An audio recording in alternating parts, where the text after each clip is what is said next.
You have come far, but the path ahead is shadowed with trials. The human cargo ship drifted beyond the safe trade lanes, where maps turned blank and signals turned weak. Captain Elias Rowan hated this region, not because it was illegal, but because it felt watched.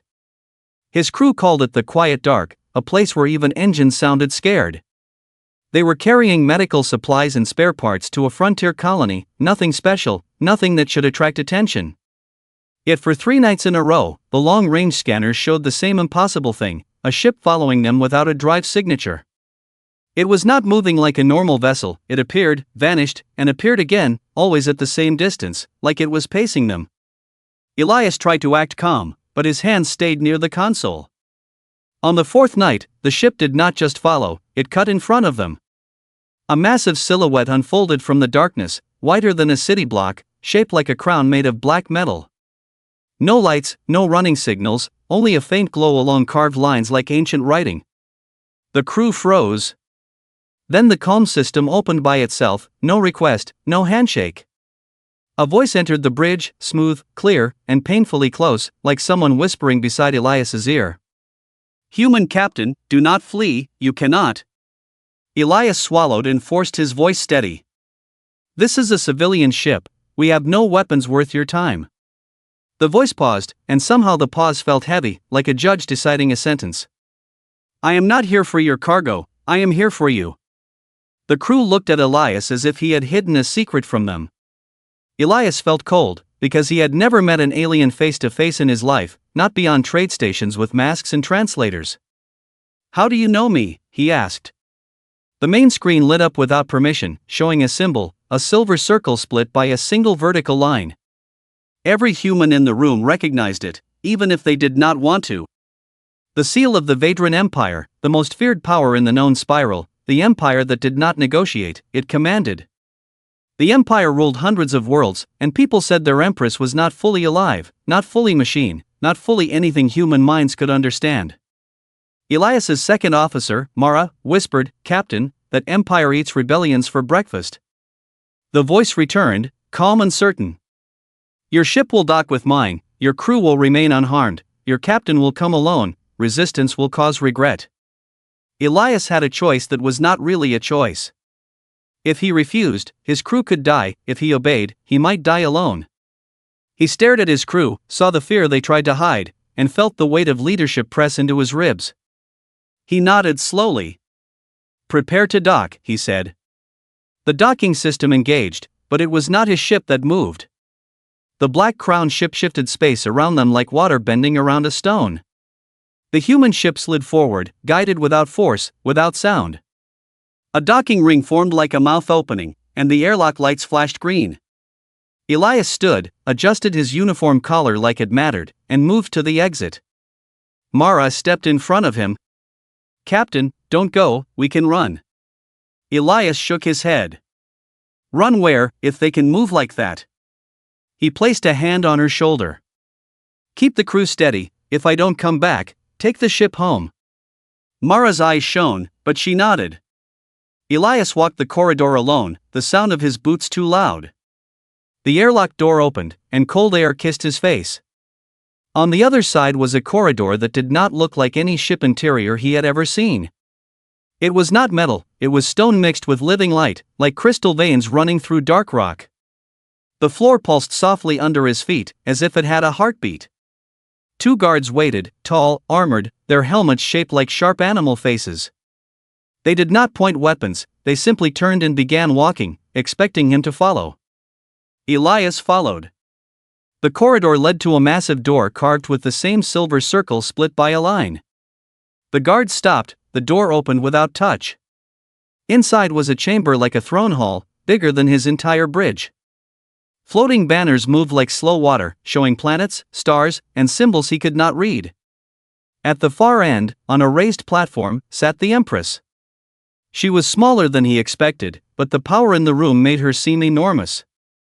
Her skin looked like pale marble touched by moonlight, her eyes were a deep violet, too bright to be natural.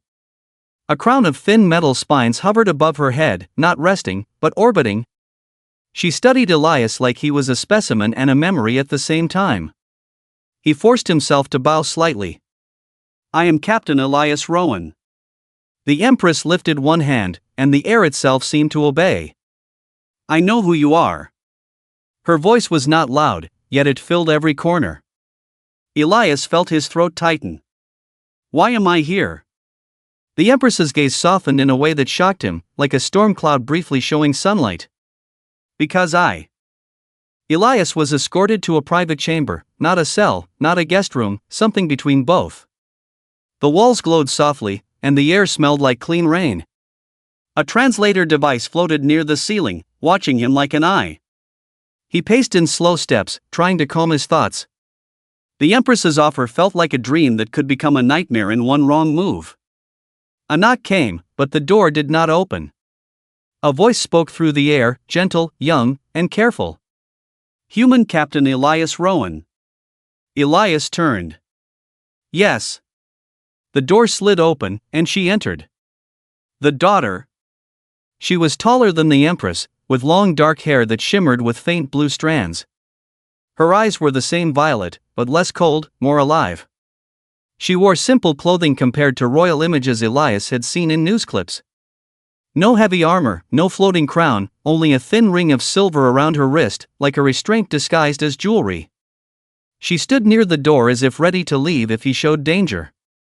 Elias did not move quickly. "Are you the princess?" he asked. She gave a small nod. "My name is Saralith." Her accent was strange but understandable, like someone who had practiced human language in secret. Elias felt a quiet shock. "You speak English?" Saralith looked down. "I learned, because I wanted to understand humans without filters." Elias rubbed his forehead. "Your mother asked me a question." Saralith's face tightened, and her fingers clenched slightly. "I know," she said softly. Elias studied her, looking for arrogance, cruelty, pride. Instead he saw exhaustion, and fear hidden under training. "What do you want?" he asked. Saralith took a step closer, and her voice lowered. "I want to stop being a weapon." Elias blinked. "A weapon?" Saralith nodded, her eyes shining with anger held back. "In this empire, heirs are not loved, they are used. My mother loves me, but the throne does not. The council wants to marry me into a bloodline they control. If I refuse, they will call me unstable, dangerous, unfit." Elias felt his chest tighten, because suddenly this sounded too familiar, like human politics with sharper knives. "So why me?" he asked. Saralith hesitated. "Because you are unknown." Elias almost laughed. "Unknown?" "Yes," she said, more firmly. "You are outside their plans, outside their family webs, outside their old power games. They cannot predict you. But my mother can." Elias frowned. "How?" Saralith looked away, and for a second her voice broke. "She studied you for years." Elias felt chills. "I have never met her." Saralith's eyes returned to him. "She met you, in a way you did not know." Elias tried to speak, but the room seemed to press in. Saralith continued. "When you were a child, your colony was attacked by raiders. A Vadran patrol arrived. Your people thought they came to take prisoners. But the patrol destroyed the raiders and left." Elias's breath caught. He remembered that day, smoke, fear, screaming. He remembered seeing alien shapes in the sky and thinking he was about to die. Then the raiders vanished, and the aliens vanished too. "That was her," Elias whispered. Saralith nodded. "She watched you from a distance after that. She said you were the first human child she saw who did not beg, who did not hate.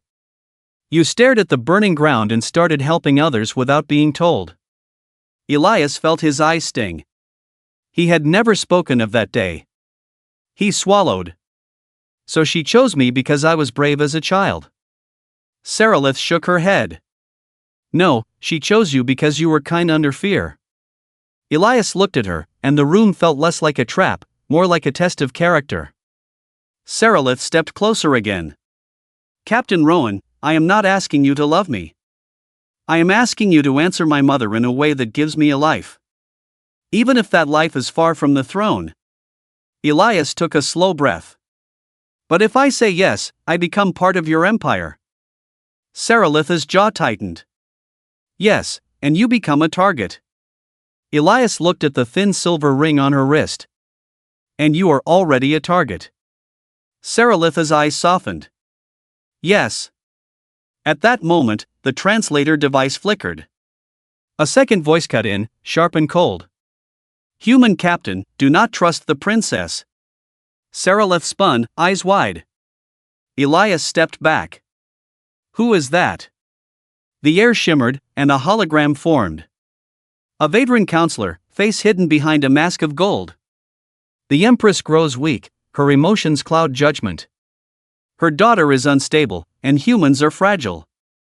If you accept, you will drag our empire into disgrace. Saralitha's hands trembled. Leave, she hissed. The counselor ignored her, speaking to Elias. Refuse, and you will be released with riches. Accept, and you will not survive a week. Elias felt the threat under the words. He realized this was bigger than a marriage offer, it was a power war. And the council was already trying to control his answer. The hologram vanished, but the warning stayed like poison in the room. Saralith looked at Elias, fear and pride battling. The Empress summoned Elias again, but this time not to the throne hall. A smaller chamber, round, with a single table carved from black crystal. Only the Empress and two silent guards waited. She dismissed the guards with a flick of her hand, and the doors sealed. Elias stood across from her, feeling the air heavy with quiet power. The Empress studied him, then spoke softly. You met my daughter. Elias nodded. Yes. The Empress's shoulders relaxed slightly, as if a mother had been holding breath. Then you know she is not a monster. Elias chose his words carefully. She is someone who wants a life. A tear flickered again in the Empress's eyes, but she did not let it fall this time. Then answer me, she said, voice almost pleading. Elias felt the moment tighten like a rope. He remembered the counselor hologram, the warning. He remembered his crew, still docked to this terrifying ship. He remembered Saralitha's trembling hands and strong promise. He took a breath. I will not accept her as property, or as a political trophy. The Empress blinked, surprised. Elias continued. If your question means, will I stand beside her and help her escape being used? Then yes. The Empress's face broke, not into anger, but into relief so deep it looked like pain leaving her body. Her eyes filled fully, tears finally falling without shame. You answered correctly, she whispered. Elias frowned. Correctly. The Empress leaned forward, voice low. Because my empire is dying from inside. Not from enemies at the border, but from hunger at the center. The council wants my daughter because she carries something rare. Elias felt cold. What? The Empress hesitated, then spoke the truth like a confession. She carries the ability to awaken the Stargate. Elias had heard legends, old stories told by miners and smugglers. A gate that could fold space, open paths to regions no ship could reach. Many said it was myth. But the Empress spoke like it was real. If the council controls her, she said. They control the gate, and with it they will become gods. Elias's mouth went dry. So you are giving her to me to hide her? The Empress nodded slowly. Yes. A human bond is considered shame by many of them. They would never predict I would choose that. It is my last shield. Elias realized how desperate she truly was. He looked at the Empress, a conqueror who could command fleets. Yet she was cornered by her own court. He asked the question that haunted him. Why don't you just destroy them? The Empress's eyes hardened. Because if I strike, civil war begins. Millions will die. And my daughter will be killed in the chaos. Elias exhaled slowly. What happens now? The Empress reached into the air, and a hologram appeared, showing a human ship schematic. His ship. I will release you and your crew, she said. But not immediately. First, you must survive the first wave. Elias's stomach tightened. First wave.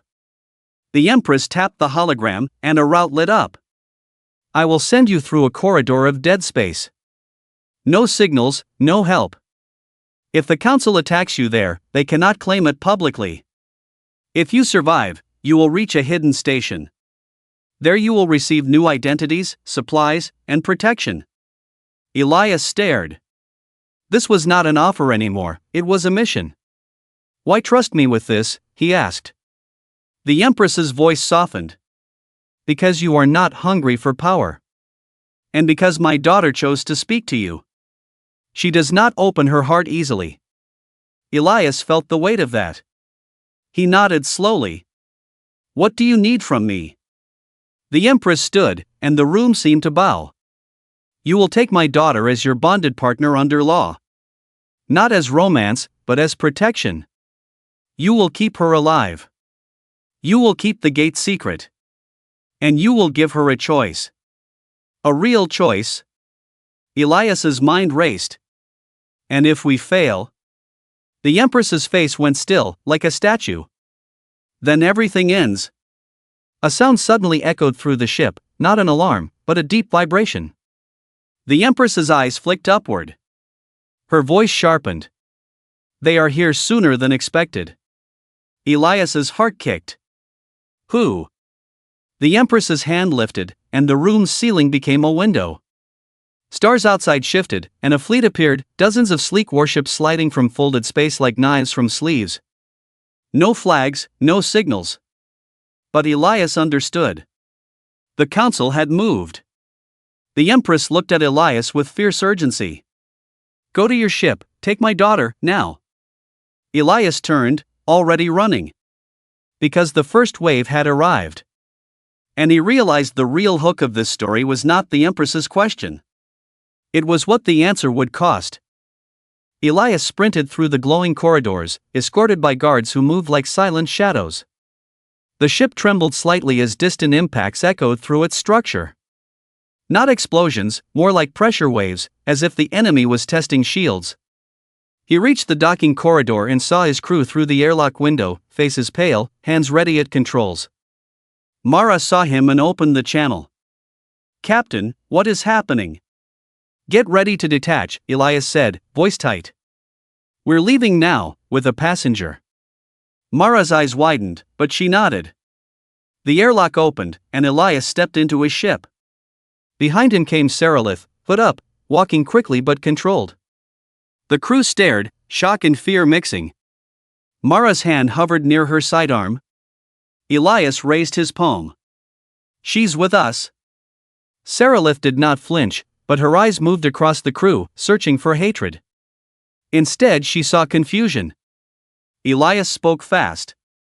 We don't have time, prepare for evasive departure. The ship shook harder, warning lights flickered. The Empress's voice entered their comms. Human ship, depart immediately, your path is open for 12 breaths. Elias sat in the captain's seat, hands moving over controls. Mara took her station. The engines roared. Outside, the Black Crown ship shifted position like a shield, placing itself between Elias and the approaching fleet. For a moment, Elias saw the scale of the Empress's power. Her single ship stood against a fleet. And she did it without hesitation. Detach, Elias ordered. Clamps released, the ship drifted free. Then the Empress did something impossible. Space rippled ahead of Elias's ship, forming a narrow tunnel of dark light, like a wound in reality. Go, the Empress commanded. Elias slammed the throttle, and the ship plunged into the tunnel. Stars stretched, sound vanished. For a second, it felt like falling through cold water. Then everything went black. No stars, no signals, no time markers. Only the hum of the ship and the breathing of the crew. Mara whispered. Where are we? Sarilith answered softly. Dead corridor. Elias glanced back. You know this place. Sarilith nodded. It is where unwanted ships disappear. The council uses it. The crew went silent. Elias felt the trap closing. Because if the council used this corridor, they would know how to hunt inside it.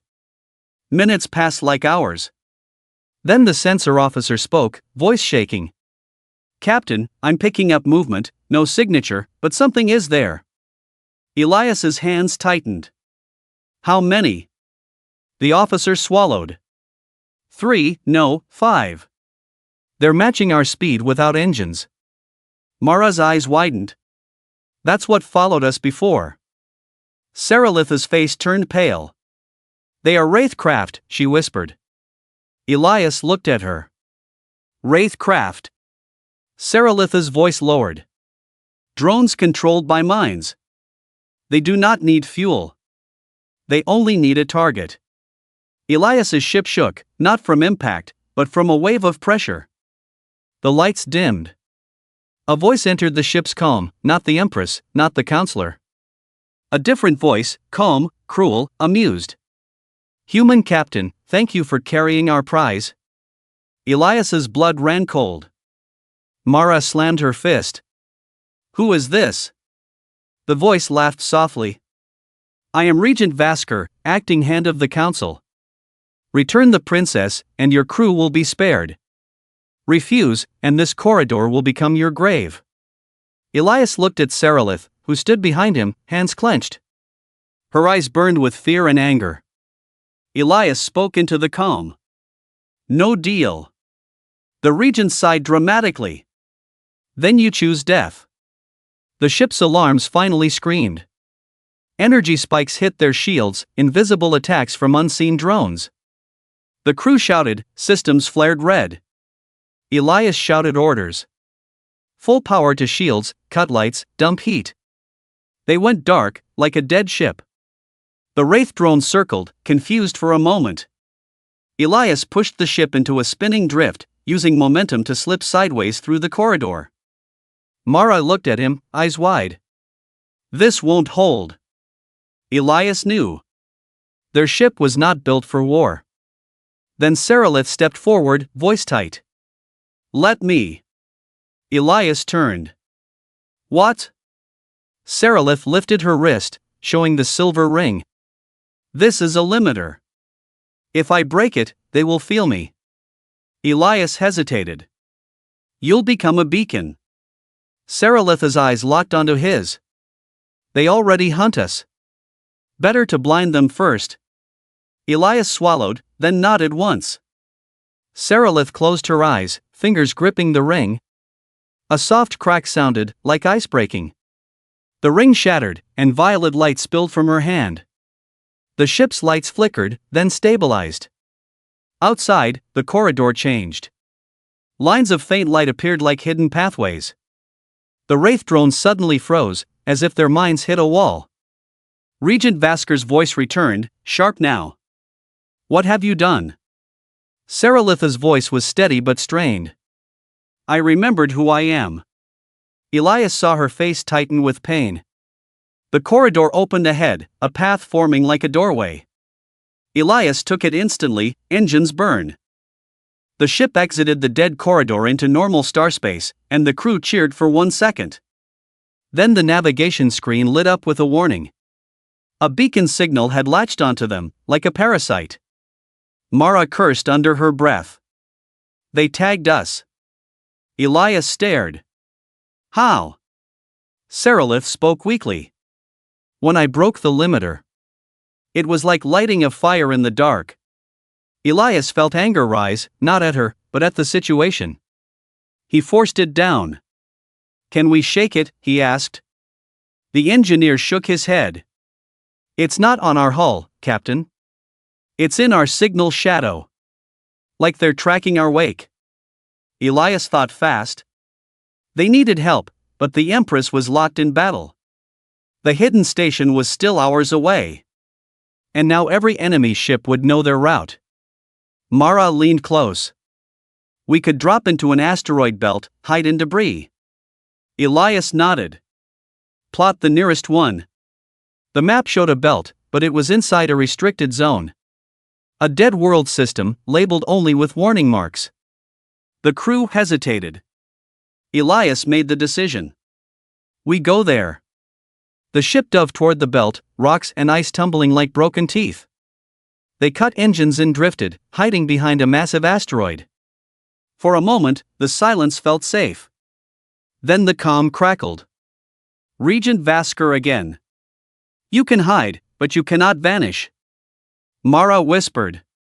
He's enjoying this. Elias looked at Sarilith, who sat against the wall, eyes closed, recovering. He realized their enemy was not just chasing. He was testing, probing, waiting for the perfect strike. The sensor officer suddenly spoke. Captain, multiple contacts entering the belt. Elias's jaw tightened. How many? 8 warships. Mara exhaled. We can't fight 8. Elias stared at the asteroid field, then at Sarilith. Can you do that corridor trick again? Sarilith opened her eyes slowly. I can, but each time it hurts, and each time the gate calls back. Elias frowned. The gate? Sarilith's voice lowered. The Stargate is not a machine. It is awake. When I use my power, it listens. Elias felt a chill. An ancient force listening to them? The ships drew closer, scanning. Elias made a risky choice. Then we don't run, we mislead. He ordered the engineer to eject a fake drive core into open space, then ignite it. The core flared like an engine burst, racing out of the belt. The enemy ships turned, chasing the false signal. 3 stayed behind, sweeping slowly. Elias whispered. Not enough. Mara looked at him. What now? Elias stared at the dead planet in the system, a dark globe with no lights. He pointed. We land. Mara's eyes widened. That planet is listed as cursed space. Elias replied. Good, maybe they fear it. The ship descended through thin atmosphere, dust storms rising. The ground was cracked, black stone stretching like scars. They landed in a canyon, hidden from orbit scanners. The crew moved quietly. Sarilith stepped out last, staring at the horizon like she recognized it. Elias asked. You know this world? Sarilith's voice shook. This is where the Stargate sleeps. The words hit the crew like a cold wave. Mara whispered. You brought us to the monster's bed. Sarilith nodded slowly. Yes. And now it knows I am here. A low hum rose from beneath the ground, not sound exactly, more like vibration inside bones. Elias felt his teeth ache. The canyon walls began to glow with faint lines, similar to the Empress ship carvings. The air thickened. Then a shadow moved in the sky. Enemy ships had arrived, hovering above the canyon. Regent Vasker's voice echoed through loudspeakers. Princess, you have nowhere left. Elias looked up, heart pounding. Sarilith stepped forward, tears in her eyes now, not from fear, but from pain. Elias realized the hook was about to become bigger than politics. Because the Stargate was waking. And it was not clear if it would save them. Or swallow them. The canyon glowed brighter, lines spreading like veins through stone. The enemy ships lowered, weapons charging. Elias's crew hid behind rocks, holding tools like weapons, knowing it was useless. Regent Vasker descended in a shuttle, confident, surrounded by guards. He wore armor like polished obsidian, his mask shaped like a smiling skull. He walked towards Sarilith as if she already belonged to him. Your mother's weakness ends today, he said. Sarilith's hands trembled, violet light flickering around her fingers. Elias stepped beside her. You'll have to go through me. Vasker laughed. A human thinks he can block an empire. He raised a device, a collar of energy, meant to bind Sarilith again. Sarilith closed her eyes, and tears rolled down her face. Elias remembered the Empress's tears, and understood. These were not tears of surrender. They were tears of love and fear and impossible duty. Sarilith whispered. I don't want to hurt anyone. Elias spoke softly. Then don't. Just choose. Seralith opened her eyes, and they burned like stars. She lifted both hands, and the ground split. Not violently, but precisely, like a door opening in stone. A circular structure rose from beneath the canyon, ancient, massive, covered in the same symbols. The Stargate. It hummed louder, and the sky darkened as if space itself leaned closer. Vasker stepped back, his confidence cracking for the first time. No! You were not supposed to come here. Seralith's voice shook. You forced me. The gate's center filled with swirling light, not white, but deep violet and black, like a storm made of night. Elias felt gravity shift, pulling.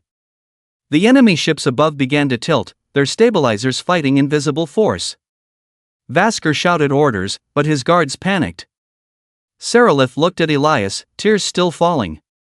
This gate can take us somewhere they cannot follow. Elias swallowed. Can it? Seralith nodded. But it will also change everything. Once it opens, the Empire will never be the same. Elias looked back at his crew, at Mara, who stared in awe. He realized this was the decision point. Not just his answer to the Empress, but whether they would ignite a legend. Vasker rushed forward, trying to grab Seralith. Elias moved fast, slamming him back with a strike. For a second, Elias felt shock. He had just hit a regent of a galaxy empire. Vasker stumbled, furious. You will die for that. Seralith screamed, not in anger, but in release. The gate opened fully, and a wave of energy swept outward. Enemy ships screamed in metal groans as they were pulled toward the swirling center. Some tried to escape, but the pull was too strong. Vasker's shuttle lifted, trying to flee. But the gate caught it like a hand catching an insect. Vasker shouted, a sound of real fear. No, wait. Seralith's tears fell harder as she watched ships being dragged. Elias grabbed her shoulder. Focus on us. Seralith nodded, breathing hard. She turned the gate's pull, narrowing it like a funnel, sparing the canyon, sparing the crew. Elias shouted. Everyone, into the ship, now. They ran, engines roaring. The ship lifted, shaking, and flew directly into the gate's swirling center. Elias saw Vasker's shuttle spinning beside them, pulled helplessly. Vasker's voice screamed through columns, begging, threatening, promising. Then the gate swallowed everything. The universe became a tunnel of light and darkness. Elias felt his mind stretch, memories flashing like sparks. Then silence. And a new sky appeared. Stars arranged differently, brighter, unfamiliar. They had crossed beyond known maps. The ship stabilized, crew gasping. Seralith collapsed to her knees, tears still falling. Elias knelt beside her. We made it. Seralith whispered. Yes. But now, we are alone. Mara looked at the star map and went pale. Captain, we're not just off course. Elias looked. The map showed nothing. No known systems, no trade lanes, no empire borders. Only one signal pulsing faintly in the distance. A signal that looked like the same silver circle split by a line. But older, deeper. Like the Empire's symbol came from here. Elias realized the Stargate did not just move ships. It moved destiny. The ship approached the pulsing signal slowly, cautious. A massive structure floated ahead, not a station, not a ship, something like a city carved into an asteroid. Its surface was covered in the same glowing lines, but more complex, more alive. As they got closer, the structure responded. Lights awakened like eyes opening. A dock formed without contact, guiding them in. Elias stepped out first, followed by Seralith, who walked slowly, still weak. Mara and a few crew followed, carrying scanners. Inside was a hall filled with silent statues of alien shapes, tall, thin, crowned.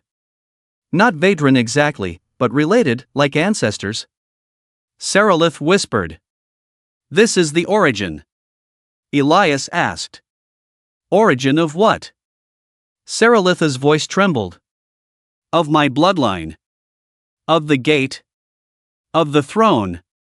A voice then filled the hall, not from speakers, but from the walls. "Welcome, heir of tears." Seralith froze. Elias stepped in front of her again. "Who are you?" The voice answered, calm, ancient, and strangely gentle. "I am the Keeper." A figure formed from light, tall, faceless, wrapped in symbols like flowing cloth. It looked at Seralith. "You opened the gate with sorrow and choice, not hunger. That is why you live." Elias frowned. "What is this place?"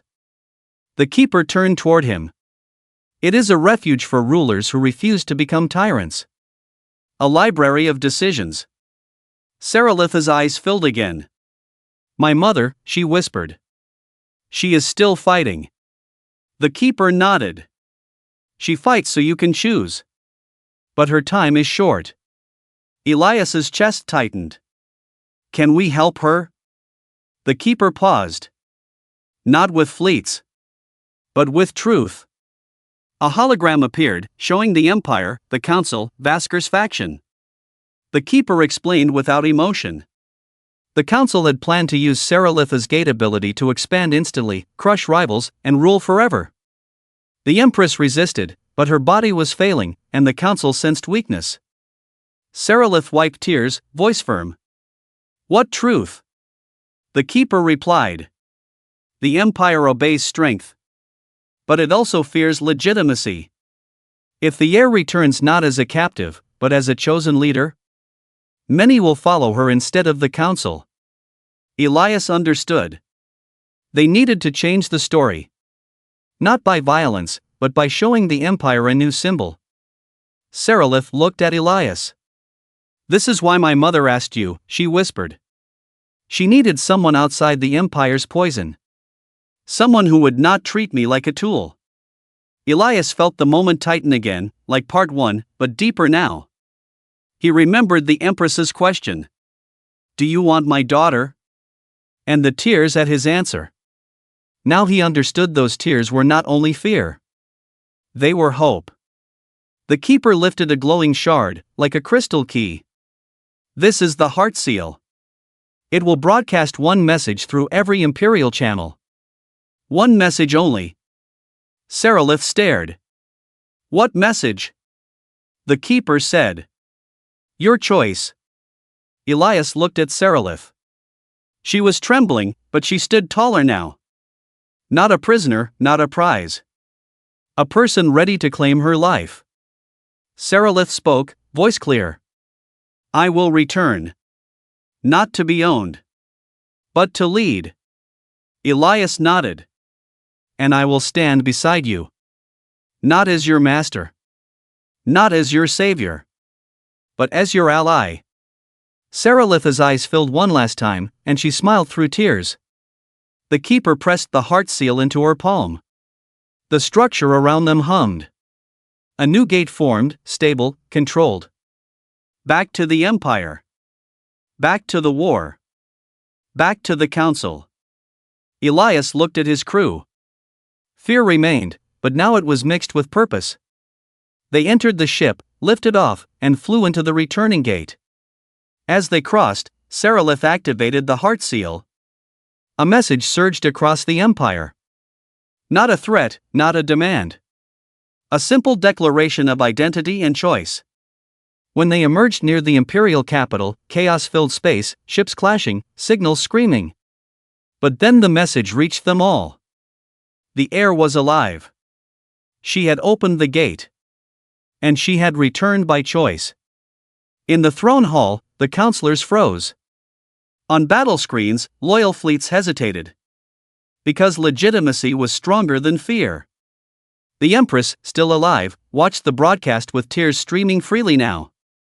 Not tears of weakness. Tears of a mother seeing her child become free. Elias's ship descended toward the capital as alarms rang. And for the first time, the Empire's future did not feel like a cage. It felt like a door. Because a human had answered a question with respect. And an alien princess had answered the universe with courage. Final message. Sometimes the strongest alliance is not built on power. It is built on a choice that protects someone's freedom.